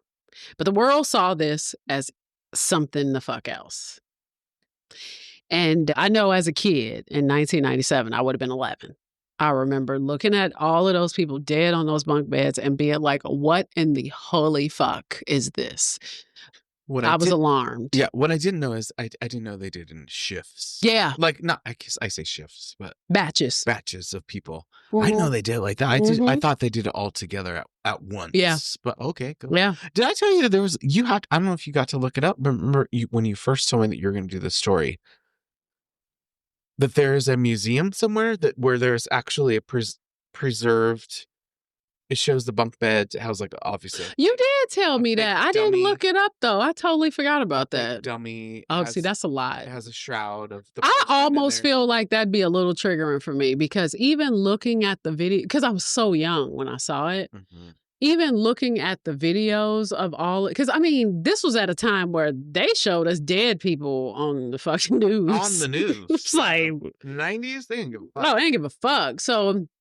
And mind you, their faces were covered, but it was so eerie to see that I think that would just freak me out a little bit. Yeah, it was some guy on one of these. I don't know if he did he did an exhibit. He went like on a tour, and it was in the exhibit. You look through like this huge window, and it looks inside of the exhibit, and inside of this little room, it is a simulation of the bunk bed. It shows the two people sitting there. No. The shoes, they're covered, and it shows what was on their side table. It shows like all this, the simulation of what would he has the whole setup. Yeah, no, I don't like that. So weird. I don't like that at all. So weird. And it was on I saw that on television. Yeah. That was on some show. I don't know what the fuck show it was, but yeah. Well, that's the story of Heaven's Gate. Oh. So how many actually died?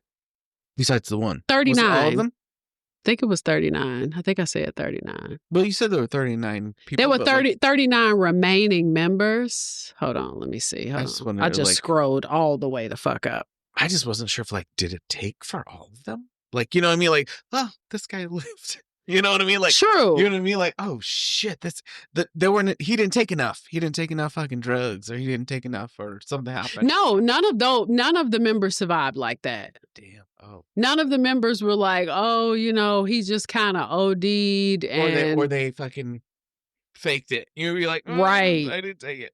Hold on, I actually don't even have that number. That's a good question. I'm gonna look it up. Died because. How many? 39. Oh, 39. Yep. Okay. 39. And homie stayed back to be 38 plus him was the group in the house. So 38 died. The guy stayed behind to document. He don't count in the 39. Right. Yeah. Damn. The 39 in the house were the ones that, and they had a big ass 9,200 square feet. Like, that's fucking huge. They had a big ass house. They were all living together. I will tell you this, going back to sex, you could have sex work. You can make some goddamn money. Facts. And you were struggling, trying to fucking panhandle. Mm-hmm. And you got this big ass mansion to pay for. You could have been selling coochie, the world's oldest profession. Shoot, put yourself on the box. I mean, but also, if you're willing to kill yourself, you should just fuck a dude in the ass. Does that sound weird? I don't understand why they just took that away from But that's religion. It's the Christianity aspect. I feel like had they stayed on the new wave journey, this probably would have turned into a sex cult. Yeah. But, and then Applewhite would have just fucked all his members. That's what Koresh did. You would just fucked all your members. But instead, you elected to absolutely and I think that is mental illness too, because as we learned, he was having some difficulties mentally earlier before he even met Bonnie. Had all those breakdowns and obviously, like you said, it's always too a motherfucker who couldn't be an artist, like Hitler. It's always a motherfucker who was like, damn, I just wanted to be a dancer. And it's like, oh, and you decided to murder people? Kill everybody? Kill everybody that you thought was hateful against you? It was like, oh, well, can you dance? That's the first question. So, when I was home, this last holiday, so it would have been like summer. So when we were on hiatus, I was home with my mom and we were watching, I told you my mom loves true crime as well. Yeah. And we're watching it. I was like, oh, here we go. My mom's watching it. Oh, let's watch this show. I'm like, I said, you know what it's going to be about? You just be quiet, boy. We're going to watch this because my mom always calls me boy. You be quiet, boy. We're going to watch this. I said, Mom, 2 outcomes. Yep. It's about sex or it's about money. Yep. You don't know that. You don't know that. We watched 4 in a row. It was all about the same shit. 2 of them were about affairs, love triangles, and I think 2 of them were about killing somebody for money.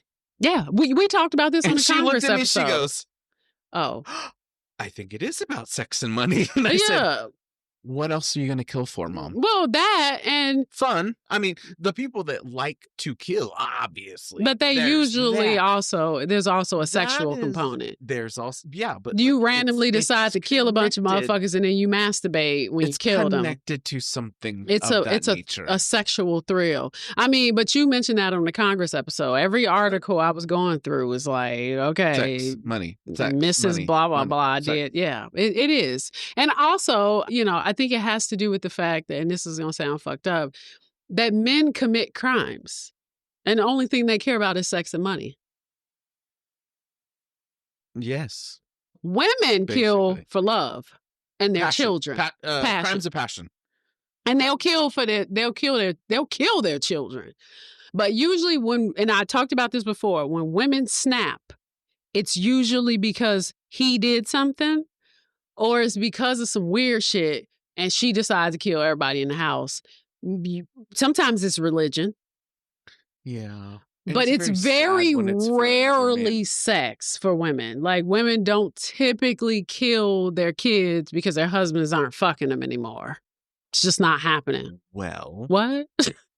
No, I'm just saying some women kill that line of kids. Yeah. Because they want to be with another man. Well, yeah, that happens. Yeah, for sure. And what is it that you're going to do to make other kids with this man? Sex? Yes, that's true. So, but that's also really rare. Yeah, and I mean, I will say women are known for killing their children. To being family annihilators, like you snap, kill the husband, kill the kids, and they usually kill themselves. They'll kill themselves after that shit. It's not like with Chris Watts, where like he killed his wife and kids and was expecting to have a life with another woman after that. I was like, motherfucker, you thought you was confident you were gonna get away with this shit. Yeah, you thought you were done. You were like, I'm good now. I done settled those debts. It was like, no, that's a crime. You're going to jail. Like you're never gonna live with another person ever in your life. Well, your cellmate, but and she ain't gonna want you knowing that you murdered your entire family. 2 children and a pregnant wife, my guy. You are not gonna live that down. That is not like, oh, I accidentally that one time, kissed my sister. That's not one. Wait a minute. But there are also those weirdos that like to have relationships with people in jail. So he probably went it because Chris Watts was actually fine. He may find somebody. He probably already has. Because there are bitches who love the separation. They like, oh, cool, I'll go visit him for some conjugal visits. And then you'd be like, wait, conjugal's coming out? Oh, wait a minute. It's like, can't get Brad Pitt. I'm going to get the next best thing, a serial killer. No, that's not how life works, lady. Fuck off. Shoot. You made a deal with the wrong devil. Exactly. Speaking of wrong devil, go ahead and listen to Marshall Applewhite. I'm gonna let you listen to this audio, but you all have a nice day because we're done here. Yes. Thanks. Thanks for having me back. You're welcome. Love you, mean it. Bye. This is March 19, 1997. And I'm Doe. Some called our partnership T and Doe. That's not my name, but that's how I'm referred to on planet Earth at this time. I've been talking to my students that are sitting in front of me about talking to you And let me say that our mission here at this time is about to come to a close in the next few days. We came from distant space and even what some might call somewhat of another dimension. And we're about to return from whence we came.